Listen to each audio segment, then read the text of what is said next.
Colegas, gostaria de fazer-lhes a pergunta, acho que o delegado pergunta isso menos na mesa de vocês. Foi tanto lutado pela anistia, o povo pedia anistia.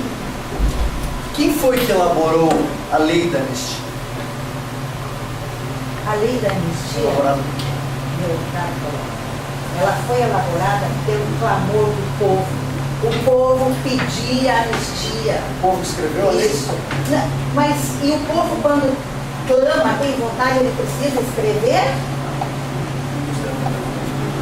A pergunta foi feita, vocês têm até 2 minutos para a resposta. Podem continuar e utilizar ou não.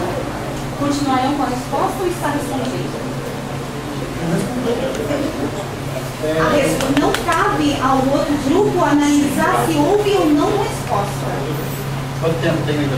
Tem 1 minuto e meio. 1 minuto e meio. Eu quero falar, inclusive, com os nossos colegas, em relação a isso, que o povo questionava há relatos de que o povo gritava nas ruas, anistia, ânfora geral e restrita. Isso, lógico, não tem nada escrito. Mesmo porque, como a colega Simara falou, não há como escrever, você colocar isso no papel. Mas o próprio presidente da República na época sancionou essa lei, João Batista Figueiredo, em função do povo pedir e pela harmonia social.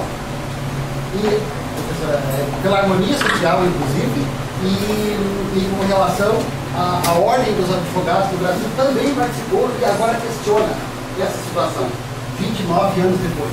Por quê? A emenda constitucional número 2585, eles alçou a lei de anistia a status constitucional. Tá? Então, não se pode discutir sobre isso. Resposta Resposta já